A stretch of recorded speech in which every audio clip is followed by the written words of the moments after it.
오늘 주제는 진짜 우리한테 늘 일어나면서도 굉장히 많이 필요한 주제인 것 같아요. 우리가 살아가면서 하면 안 되는 거죠. 지금은 쓸모없어 보이지만 혹은 이딴 연구를 왜 해 싶지만 삶을 발전시키는 연구들이 될 수 있다.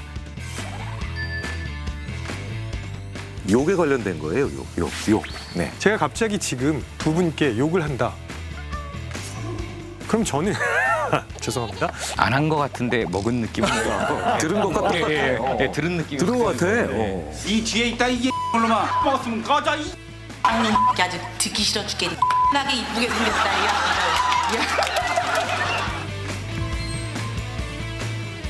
2010년 이그노벨 평화상이야. 적절하죠.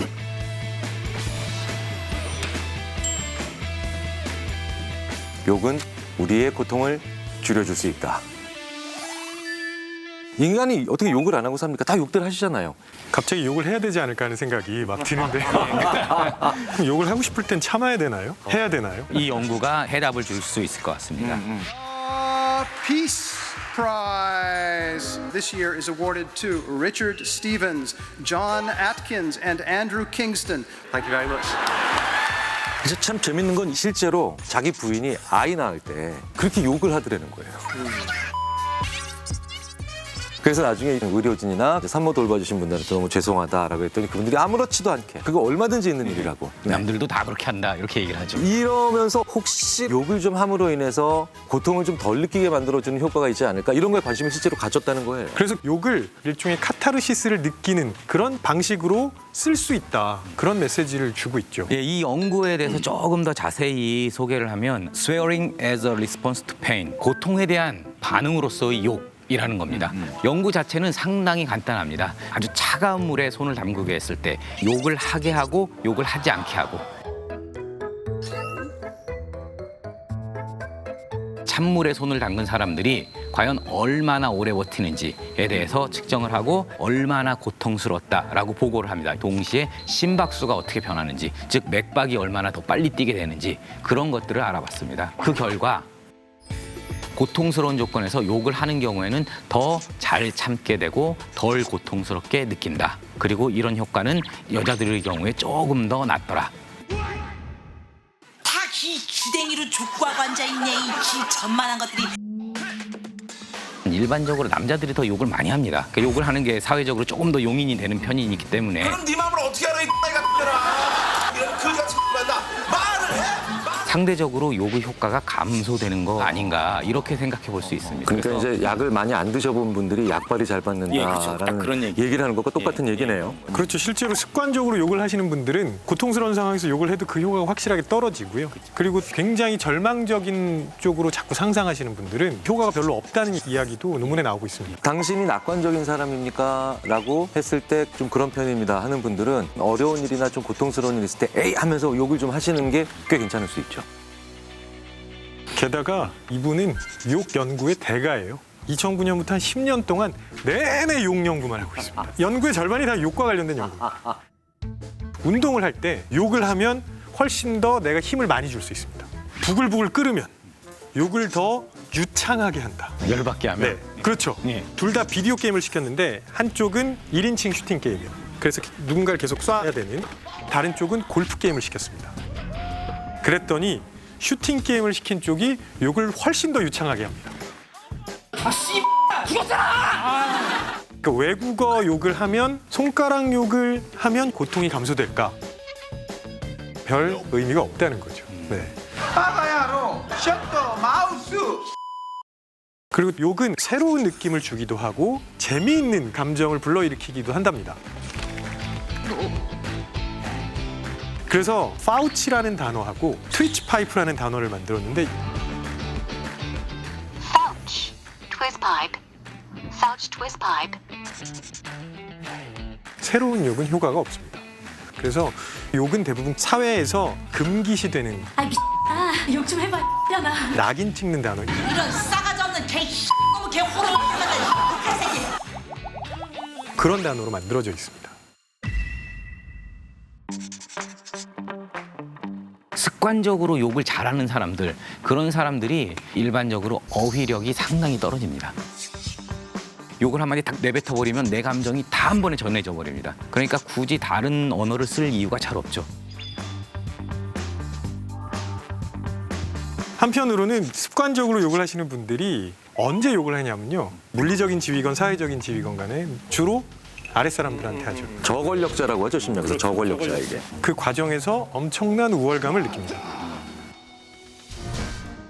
진짜로 자기가 우월하다라고 판단하는 사람들은 욕을 안 합니다.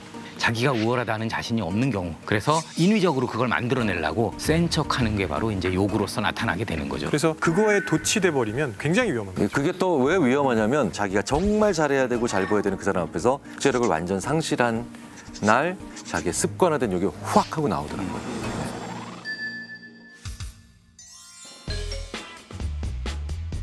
욕을 많이 쓰는 사람들은 충동성 조절을 잘 못합니다. 충동성 조절을 잘 못한다라는 의미는 인간의 뇌에서 제일 중요한 이 전두엽의 발달, 직접적인 관련이 있어서 안 좋은 영향을 받을 수 있습니다. 근데 욕을 계속 듣게 되면 전두엽이 기능이 위축되는, 그래서 뇌에도 상당히 안 좋은 그런 영향을 줄 수 있다. 그러니까 서로 욕을 많이 하는 것들, 이런 것들은 정말로 좋지 않다. 심지어 그냥 듣는 거, 리스닝하는 것만으로도 아주 안 좋은 효과가 있는 경우가 있죠.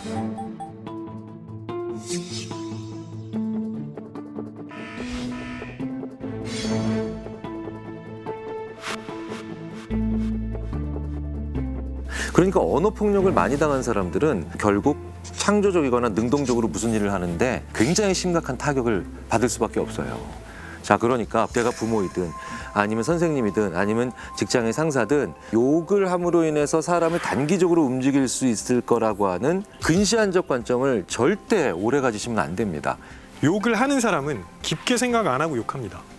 근데 욕을 듣는 사람은 그걸 자기한테 투영해서 해석하잖아요. 주먹으로 때리는 거나 똑같은 짓이죠, 그거는. 그래서 그런 부분을 꼭 신경을 써야 되는 게 맞고, 그래서 지금 구분을 해야 되는 게, 저희가 지금 계속 욕의 긍정적인 기능을 이야기해 왔는데요. 욕의 긍정적인 기능은 일종의 카타르시스를 느껴서 자기의 고통을 덜어주는 거고요. 이걸 남에게 하는 건 전혀 다른 얘기가 됩니다. 그건 완전히 부정적인 기능이죠. 그래서 욕은 가급적이면 안 하는 게 훨씬 좋습니다. 인간의 고통에 대한 버틸 수 있는 내성이 강해질 때가 부모님과 자식, 가족 생각하고 있을 때 버틸 수 있을 가능성이 크거든요. 그렇게 가족 생각으로 잊어보는 것도 하나의 방법일 것 같아요. 그러니까 우리는 고통을 느끼면 아프면 아프다라고 표현하게 해줘야 되는데 그렇지 않기 때문에 점점 더 고통스러워지는 그런 상황이 아닐까 싶고요.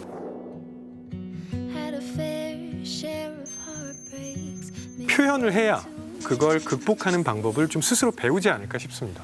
네. 내 감정을 적절히 표현하는 게 훨씬 더 고통도 참게 하고 스트레스도 줄여준다. 참는 것보다 적절하게, 적당하게, 정확하게 표현하는 게 그 무엇보다도 중요한 것으로 앞으로 좀 더 나가야 되지 않을까라고 하면서 그걸 느끼게 해주는 연구이기도 했습니다, 오늘 참. 욕의 가장 큰 문제는 남들이 들으면 문제가 될 수 있는 여지가 상당히 클 수 있잖아요. 제가 한번 가져와 봤는데 여기다가 대고 하고 싶은 말을 하는 겁니다. 이현영 아 잠깐만 다 들리는 것 같은데? 예, 그렇죠. 이렇게 가까이 있으면. 네. 이현영 그쪽으로 안 갔으면 싶습니다. 예, 많이 상처받았어요. 처음 듣는 말이야. 안녕하세요. 인지심리학자 김경일입니다. 자, 제가 논문 읽어드립니다 해서 처음으로 설정한 주제.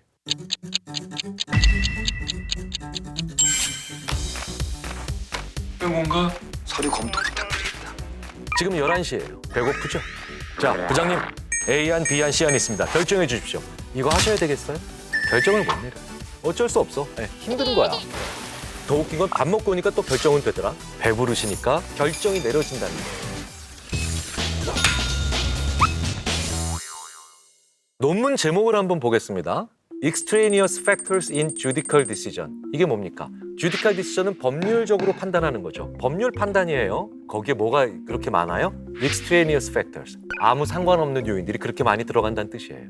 자, Judicial Decision 누가 내릴까요? 법률 전문가이신 판사님들이 내리시는 거죠. 그런데 그 판사님들조차도, 여기서 중요한 건 조차도 외부의 전혀 엉뚱한 요인의 영향을 그렇게 많이 받는다는 겁니다. 법조계에 굉장히 큰 반향을 불러일으켰던 논문이죠. 심리학자들의 그 주요 악취미 중에 하나가 전문가 굴리기예요. 많이 배운 분들, 전문가인 분들, 그런 분들도 얼마나 다양한 요인에 의해서 쉽게 흔들리는가. 전문가가 흔들리는 모습을 보여줘야 더 많이 흔들리니까요.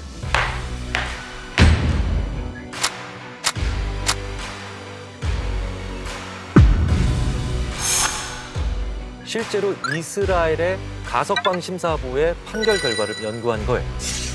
단지건 교수와 리버브 교수가 가석방 심사의 패턴을 분석해요.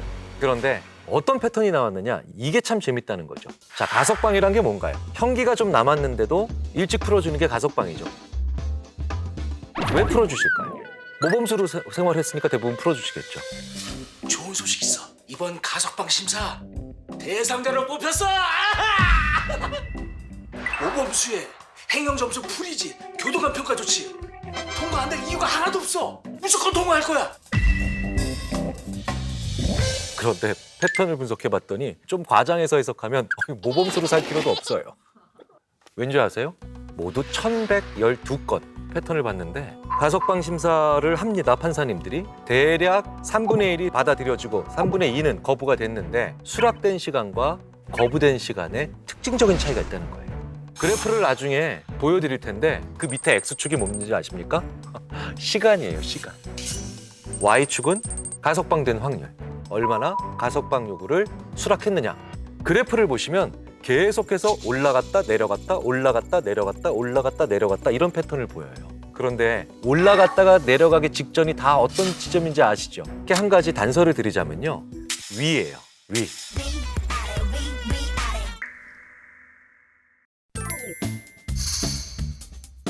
판사님들은 오전 9시 혹은 8시부터 열심히 판결을 내리시는데 오전에 시작하자마자 가석방 되는 확률이 올라가요. 또 뚝뚝뚝 떨어져, 또 이제. 그런데 갑자기 또 잠깐 올라갈 때가 있어요. 이때가 언제인지 아세요? 간식 시간. 아점 시간 있죠? 브런치 드신 시간이 9시 49분부터 평균 10시 27분 사이인데 당 떨어진 거 보충하고 다시 올라갑니다. 자, 오전 11시쯤 되면 어떻게 됩니까? 배고프죠? 저 지금 배고프거든요. 지금 11시예요. 엄청 배고파요, 지금. 11시부터 점심 먹기 전까지. 거의 가석방률이 거의 제로에 가까워요. 시점에 따라서 가석방 될지 안 될지에 대한 확률이 좌우돼요. 중요한 건 무슨 뜻이냐? 무언가를 드시고 난 다음에는 수락할 비율이 올라가요. 배부르시니까 훨씬 더 결정이 내려진다는 거예요. 그런데 이제 드시기 직전에는 확연히 떨어진다는 거예요. 보류 아니면 거부 다 뭡니까? 결정 안 내린 거죠. 주로 식사 직전에 일어났다는 얘기는 지쳐있기 때문에 결정을 못 내리고 있다는 거죠. 체력이 떨어지면 뭐가 떨어지는지 아세요? 정신력이에요. 인간의 정신력과 체력을 결부시켜서 연구한 굉장히 많은 연구들의 대부분이 결론이 한결같아요. 인간의 체력과 정신력은 같은 건전지로부터 나와요. 그런데 우리는 이걸 자주 놓친다는 거죠. 체력이 떨어지면 정신력이 같이 떨어져요. 정신력이 떨어질 때 제일 못하는 일이 뭔지 아십니까? 정신 에너지가 제일 필요한 일이겠죠? 그게 decision. 논문의 제목 decision. 결정이에요. 결정을 못 내려요. 아주 사소한 결정도 지쳐있을 때 못 내리는 거예요. 자, 그러면 점심 드시고 다시 가석방이 되기 시작합니다. 가석방이 올라가요. 네. 그런데 점심 먹은 거 오래 안 가잖아요.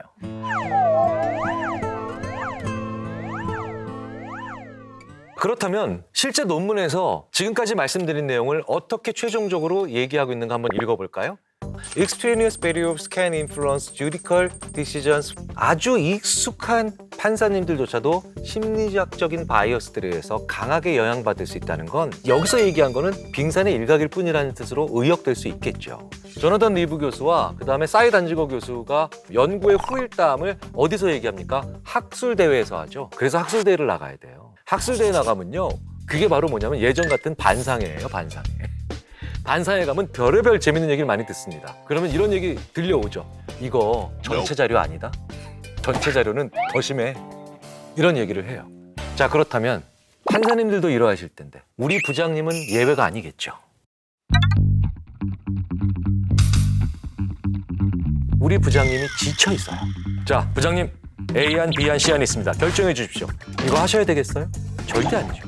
부장님이 지쳐 있을 땐 결정을 요구하는 대화는 최대한 하시면 안 된다는 거예요. 그럼 우리 부장님 주로 언제 지쳐 있을까요? 판사님들과 다르지 않겠죠. 오후에 지쳐 있겠죠. 그러니까 주로 상대방에게 좀 결정을 좀 해주세요라는 그런 대화를 하실 땐 오전에 하셔야 돼요. 오후는요, 나도 상대방도 지쳐 있거든요. 네, 이렇게 말씀드리면 직장 생활 하시는 분들이 저한테 이렇게 말씀하십니다. 맞아요, 교수님. 오전에는 이상하게 회의가 빨리 끝나대요. 중요한 결정을 오전에 해야 되는 이유는 바로 우리가 안 지쳐 있기 때문입니다. 오후에는 막 4시쯤 했는데 6시까지. 근데 더 웃긴 건 밥 먹고 오니까 또 결정은 되더라. 이런 얘기 많이 하세요. 1970년대에 학교 운동장에 써있던 건강한 신체에 건강한 마음. 현대 심리학이 이 말을 너무나도 제대로 검증하고 있는 수천 개의 논문이 나온 거예요. 체력적으로 내가 제대로 충전돼 있어야 정신적으로 어떤 일을 제대로 할 수 있다는 거죠. 재밌는 건요, 이런 얘기들은 오히려 그 분야에서 아주 오랫동안 경험을 쌓은 분들이 더더욱 절절하게 느끼고 있다는 거예요. 자, 1881년에 어떤 분이 한 얘기를 인용했죠. US 스프림 코트 판사인 올리버 웬달 홈스라고 하는 분이 이렇게 얘기했어요. The life of the laws has not been logic. It has been experience. 그러니까 심지어 이 법이라는 것도 경험에 의해서 계속해서 영향받는 게 법인데, 우리는 법은 무조건 논리와 이성의 영역이라고만 생각하고 있다. 법관으로서 오랫동안 경험을 쌓아왔던 분들이 오히려 이런 얘기를 하실 수밖에 없는 것, 그리고 이 논문에서 중요하게 인용된다는 건 이 경험을 둘러싸고 있는 다양한 상황 요인들이 얼마나 중요한가를 다시 한번 우리로 하여금 느끼게 해주는 거죠. 이것도 우리가 논문을 읽을 때 하나의 재미있는 팁인데요. 논문의 맨 마지막에 나오는 참고문헌에 1800년대다, 1700년대다, 최근이 아니라 정말 옛날 얘기들이죠. 그런데 그걸 옛날 얘기를 하나 인용했다? 사실은 그 얘기가 그 논문의 핵심일 가능성이 큽니다. 사람은 어떤 상황에서 그리고 어떤 시점에 서 있는가에 따라서 같은 내용이라도 전혀 다르게 받아들일 수 있다는 걸 우리가 잊으면 안 되겠습니다. 타이밍이 정말 중요하죠. 그리고 그 타이밍은 의외로 상대방의 공복감입니다. 상대방이 배고플 때 결정을 강요하거나 결정을 요청하는 대화 최대한 자제하셔야 됩니다. 우리 모두가 하고 싶고 이루고 싶은 게 있죠. 바로 성공. 그래서 서점을 가도 유튜브를 봐도 성공을 주제로 다룬 책이나 영상이 무수히 많고 그리고 인기도 많습니다. 그만큼 많은 분들께서 이 성공에 관심이 있다는 뜻이겠죠. 성공하고 싶으신가요? 그러면 그 첫 단계로 지금부터 오늘의 심리 읽어드립니다를 집중해서 봐주시면 좋겠습니다. 안녕하세요. 인지심리학자 김경일입니다. 많은 사람들이 성공한 사람들의 특징을 찾고 그걸 따라서 행동하려고 자기계발서를 읽죠. 그렇게 한다고 100% 성공한다는 보장은 없겠지만 어쨌든 성공할 가능성이 높아진다고 하니까요.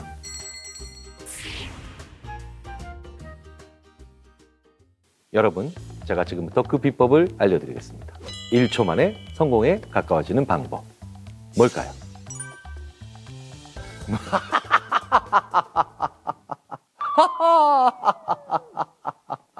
바로 이겁니다. 웃는 거예요. 굉장히 많은 사람들이 성공을 향해 달려나가는 과정을 나 혼자 두 눈 부릅뜨고 정신 바짝 차려야 한다고 생각을 하시죠. 그런데 사실 조금 미묘하게 분명히 다릅니다. 내가 성공을 향해 달려가는 과정에는요, 내가 잘 알고 있는 사람들의 도움이 필요하고 내가 노력하는 것을 소비해주고 인정해주는 수천, 수만 명의 사람들도 필요하고요. 수십, 수백만 명의 제 일을 제자리에서 하고 있는 분들의 각각의 자리에서의 제공이 필요합니다. 무슨 얘기냐고요? 절대로 나 혼자 뭘 잘해서 성공할 수는 없다는 거예요. 세상의 모든 사람들, 특히 내 일과 직간접적으로 연관된 무수히 많은 사람들과 잘 지내라는 건 아닙니다만 분명한 건 정말 많은 사람들과의 연관성으로 인해서 결과적으로 만들어지는 게 성공이라는 거예요. 그래서 성공하고 싶으면 가장 먼저 해야 되는 일은 무엇인가? 웃는 겁니다. 인상 찌푸리고 있는 사람이 웃는 사람보다 호감일 순 없죠. 매번 표정이 안 좋은 사람하고 일하고 싶은 사람도 없겠죠. 아주 쉬운 일이지만 이 웃는 것 하나만으로도 나와 함께 일하는 혹은 나의 일에 도움을 주는 사람들에게 좋은 인상을 줄 수 있다는 거예요. 최악의 경우라도 아주 나쁜 인상을 주는 건 피할 수 있잖아요. 단순히 생각해봐도 그렇지 않습니까? 굉장히 많은 경우에 우리는 사장님이 웃는 가게에 가고 싶지 안 웃는 가게에 가고 싶지 않아요. 그러면 안 웃는 가게는 잘 안 가니까 기본적으로 그 가게는 손해를 깔고 시작하는 겁니다. 그런데 누군가는 이렇게 말할 수 있죠. 웃을 일이 있어야 웃죠. 사장님이 잘 안 웃으니까 손님은 그 가게에 가기 싫죠. 그러면 장사가 안 되니까 사장님은 더 웃을 일이 없죠. 한마디로 악순환의 반복이죠. 그러면 그 연결고리를 누가 끊어야 될까요? 고객이 끊기 쉬울까요? 사장님이 끊기 쉬울까요? 결국은 그게 더 이익이 되고 필요한 분이 그 연결고리를 끊어야 되는 건 이치가 아닐까요? 성공한 수많은 사람들은 누군가의 도움으로 성장했고 협력이 있었기 때문에 가능합니다. 그리고 그 도움과 협력은 호감이 있을 때 불특정 다수에게 더 많아질 수 있죠. 웃음이라는 건 정말 간단하고 사소해 보이지만 이 호감을 이끌어낼 수 있는 아주 힘있는 장치이자 도구가 됩니다. 물론 성공까지에는 여러 가지 요인들이 있습니다. 하지만 웃는 건 정말 중요합니다. 그런데 웃는 습관이 없는 사람들 혹은 웃는 경향이 없는 사람들이 웃는 건 쉽지 않죠. 모두가 잘 웃는 걸 타고날 수는 없으니까요. 그렇다면 이것도 연습하셔야 합니다. 그렇다고 웃기만 한다고 해서 성공이 그냥 따라올 수는 없겠죠. 이건 그냥 성공 가능성을 높일 수 있는 중요한 요소들 중 하나입니다. 제일 중요한 게 있어요. 먼저 스스로 질문해 보십시오. 여러분은 성공이 뭐라고 생각하시나요?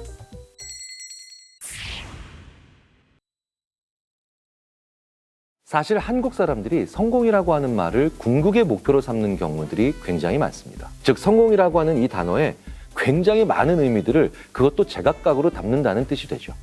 무슨 얘기냐? 행복도 성공이라 부르고 평안한 상태도 성공이라 부르고 배부른 상태도 성공이라고 부르고 등 따순 상태도 성공이라고 부르죠. 어떤 문화에서는 하나의 단어가 다른 문화에 비해서 굉장히 많은 걸 의미하는 경우가 있습니다. 그런데 우리는 일반적으로 자기가 원하는 상태를 그냥 성공이라는 말로 압축해서 부르는 경우가 굉장히 많죠. 성공이라는 말의 사전적 정의는 목적하는 바를 이룬답니다. 목적이 있다는 뜻이에요. 그런데 굉장히 아이러니하게도요. 사람들이 그 목적을 내가 뭘로 삼고 있는지 의외로 잘 모른다는 겁니다. 우리가 일반적으로 생각하는 성공한 사람, 꿈을 이룬 사람이죠. 그런데 엄밀히 말씀드려서 꿈과 목표는 다른 겁니다. 그래서 사실 성공한 사람이다, 이건 말 자체가 틀린 거예요. 왜냐하면 꿈은 죽는 날까지 계속 현재 진행형일 수밖에 없거든요. 세상의 아픈 사람들을 돕는다. 세상의 모든 정보를 연결한다. 이 지구의 모든 부조리와 부정을 계속해서 없앤다. 이런 것들은 꿈이고, 그리고 이런 행위들은 내가 이 세상을 떠나는 날까지 지속해야 하는 그런 행동들이죠. 그러니까 꿈은 이룬다는 것은 말 자체가 불가능한 것에 가깝습니다. 그렇기 때문에 꿈은 오히려 죽는 날까지 내가 하는 것이어야 하죠. 자, 그렇다면 이렇게 물어보실 수도 있을 겁니다. 그렇게 말하는 김경일 교수, 당신은 성공에 대한 정의가 있어? 저는 참으로 많은 성공에 대한 저의 정의를 가지고 있습니다. 저는 아침, 점심, 저녁이 다 다릅니다. 아침에 저의 성공의 의미는요, 오늘 내가 하고 싶은 일이 있다예요. 해야만 하는 일만 있는 건 아니라는 거죠. 점심 때는 훨씬 더 소박합니다. 하고 싶은 일을 조금이라고 난 다음에 내가 맛있는 음식을 비싸더라도 사 먹을 수 있는 거예요. 물론 그 비싸다의 정의는 대략 15,000원 사이입니다. 15,000원이면 꽤 큰 비싼 돈이죠. 저는 이 15,000원을 내고도 점심을 먹을 수 있는 엄청난 성공에 도달하고 싶습니다. 저녁이 되면 뭘까요? 이제 내일도 내가 하고 싶은 일이 있다. 이러면 엄청나게 성공한 거죠. 그런데 매일매일 그 정도는 다르겠죠. 그러니까 저는 어떤 날은 성공이 70점짜리 날, 어떤 날은 95점짜리 날, 어떤 날은 10점짜리 날도 있을 겁니다. 그런데 매년 조금씩 그 평균 점수가 혹은 총합의 점수가 올라간다. 이렇게 얘기한다는 건 꿈을 향해 가는 거죠. 중요한 건 성공이 그 꿈을 향해 달려가는 과정이 되어야 되고요. 목표가 되어야 한다는 거예요. 그런데 목표는 이루는 게 가능하죠. 하나씩. 그래서 가장 중요한 건 성공이라는 말을 단어의 뜻 자체에만 기초해서 생각했을 때 나는 이제 성공했으니 꿈을 향해 계속 달려갈 거야. 저는 이게 가장 좋은 형태의 표현이라고 생각합니다. 그래서 저는 언제나 이렇게 말씀드리죠. 꿈은 동사, 목표는 명사나 상태, 혹은 직위, 직책, 직급이라고요. 예를 들어볼까요? 저의 궁극적인 꿈은 세상의 모든 것을 연결하는 사람이 되는 거예요. 지금은 강의나 방송을 통해서 이루고 있지만 이후엔 또 다른 형태가 될 수도 있겠죠. 그런데 이게 제 평생 온전히 완성될 수 있는 꿈일까요? 아마도 아닐 겁니다. 하지만 저는 늘 그것을 위해서 한 단계 한 단계 계속해서 앞으로 가는 거죠. 성공을 위해서 우리 모두가 달려가는 건, 그리고 걸어가는 건, 앞으로 가는 건 장려할 일이지만 성공이 끝이라고 하는 것은 대단히 위험한 생각일 수 있다는 거죠. 그래서 자기 성공에 대한 자기 정의가 있어야 됩니다. 그렇다면 꿈을 가지고 내가 불행한 삶을 살지 않으려면 어떻게 해야 할까요? 내가 죽는 날 전날까지도 하고 싶은 행동이 있어야 합니다. 그래서 꿈은 발굴의 과정이에요. 우리가 지금 유적지가 많이 있는데 발굴을 못하고 있는 것처럼 발굴을 해야 하는 그런 과정이 바로 꿈이라는 겁니다. 누가 계시해 주는 것도 아니고 누가 알려주는 것도 아니고 그 발굴의 동사로서의 나를 이해하고 알아가야 하는 겁니다. 바로 나의 동사를 좀 더 구체적으로 만들어 가는 겁니다. 말 그대로죠. 예를 들어 30대, 40대의 저의 꿈은 사람들을 가르친다였어요. 세상을 가르친다였습니다. 그런데 어느 날 보니 이 가르친다에는 더 구체적인 동사들과 행위들이 포함되어 있더군요. 새로운 것을 알려주는 것도 가르친다죠. 그런데 그때 그 일이 그래서 그랬구나 라고 일깨워주는 것도 가르친다예요. 저는요, 새로운 것을 알려드리는 능력은 거의 없고요. 재미도 없더라고요. 하지만 저의 강의를 듣는 분들은 전혀 새로운 이야기를 하는 것 같진 않은데 예전에 그래서 내가 그래서 실패한 거구나. 그래서 그때 일이 잘 되었던 거구나. 라고 그 성공과 실패의 이유를 다시금 재구성하는, 즉 일깨우는 그런 것들은 저를 통해서 참 잘 이루어지고 있다고 말씀을 해주시더라고요. 더욱 중요한 건 저는 그 일깨운다라는 동사, 그 행위를 할 때 가장 희열을 느끼고 제 의미와 보람을 찾는다는 겁니다. 그렇다면 일깨운다와 알려준다, 모두 다 가르친다에 포함되는 구체적인 행위들이죠. 즉 꿈을 향해 달려간다는 건 내가 죽는 날까지 혹은 죽기 전날까지도 끊임없이 하고 싶은 그 행위들을 계속해서 만들어가는 그 과정이라고 봐야 한다는 거예요. 내가 꿈을 향해 달려가면서 가장 중요한 건 뭘까요?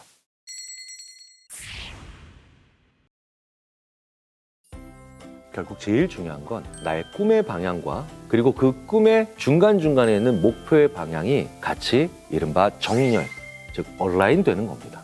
많은 잘못된 사례와 인물들은 대부분 목적이 수단을 정당화하는 과정을 거치죠. 극단적으로 영화 속 타노스가 이런 모습을 보이죠. 그러니까 나의 꿈은 세상의 모든 사람들을, 아니 지구의 평화를 가져다 주는 거야. 그런데 그렇기 때문에 지구의 절반은 죽여야 돼.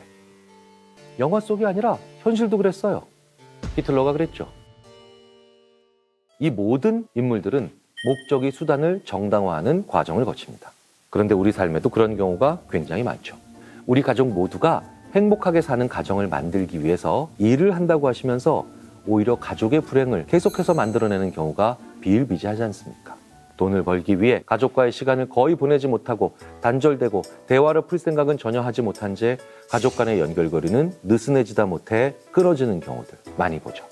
전형적으로 다음에 큰 꿈을 이루기 위해서 작은 행복들을 다 놓치고 훼손하는 행동들입니다. 그러니까 오늘 하루를 희생해서 다음 주에 중요한 일을 해내는 것과 이번 1년을 완전히 불행하게 살아서 10년 후에 성공하겠다고 하는 것은 질적으로 전혀 다른 문제라는 거예요. 우리는 무언가 작은 쾌감이나 쾌락들을 희생하면서 앞으로 나가야 할 때가 분명히 있습니다. 하지만 매번 그러기만 한다. 그러면 궁극적으로 인생의 행복도가 떨어질 수밖에 없다는 거예요. 내가 나의 목표를 이루기 위해 그 많은 걸 포기하고 있지는 않은지 꼭 생각해 봐야 할 문제라는 거죠. 사실 내가 꿈을 이루기 위해 목표를 세우는 일까지도 굉장히 어렵죠. 그리고 그것까지 힘들게 이루더라도 행동하는 건 더 어렵습니다. 우리는 솔직히 내가 지금 단기의 목표를 이루기 위해서 어떤 걸 해야 할지 대충은 알고 있을 때가 많습니다. 그런데 그걸 실천하기는 너무 힘들 때가 많죠. 그 실천을 잘할 수 있는 방법, 무엇일까요? 이른바 마중물이 필요합니다. 늘 열심히 묵묵히 하면서도 분명한 성과를 내고 있는 사람들은 영리하게도 그 마중물이 어디 있는지를 잘 알고 있는 사람들입니다. 아침에 일찍 일어나서 일을 시작한다. 이런 목표를 만드셨다고 가정해 보겠습니다. 그런데 문제는 아침에 일어날 때 경혜라 이제 일어나자 이러면 잘 못 일어납니다. 그런데 방법은 있습니다. 이걸 10개로 쪼개서 마중물이 되는 시점을 만들고 그 시점에 도달하는 사람들은 일어날 수 있게 되죠. 아침에 일찍 일어난다를 10개로 쪼개면 먼저 왼발을 뺍니다. 오른발도 아닙니다. 왼발을 이불 바깥으로 먼저 뺍니다. 그러면 오른손이 이불 바깥으로 나가게 됩니다. 저는 신기하게도 이 두 개만 하면 몸이 일어납니다. 그러니까 저는 일어나야지 라고 생각하면 잘 안 된다는 거예요. 저는 잠에서 깨서 일찍 일어난다고 하는 이 대단한 일을 해내려면 제일 중요한 건 왼발을 이불 바깥으로, 발이 서늘해지게 해서 뺍니다. 그리고 난 다음에 오른손을 이불 바깥으로 내놓는 거죠. 그러면 이제 저는 다음 행동을 할 수가 있게 됩니다.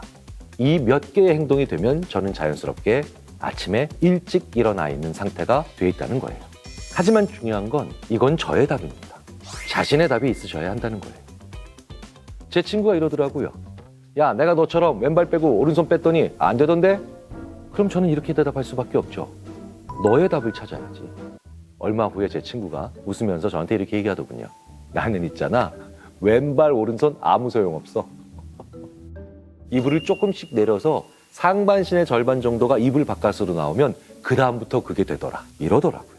자, 그러니 무엇인가를 시작하지 못하신다. 왜 나는 그걸 시작하지 못할까라고 한다면 마중물부터 찾으셔야 됩니다. 처음부터 아주 거창하고 대단한 걸 할 수는 없죠. 일하기 전 커피 한 잔을 먼저 타서 자리에 앉는다. 공부하기 전 창문을 올리고 환기를 시킨다. 이런 약간의 마중물들이 필요하고요. 그 다음에 마중물로 인해서 조금씩 더 나가는 과정이 무수히 쌓여서 만들어내는 것이 우리 인생의 궁극적으로 성공을 향해 나아가는 과정이라는 것. 이 간단한 법칙에 대해서 말씀을 드렸습니다.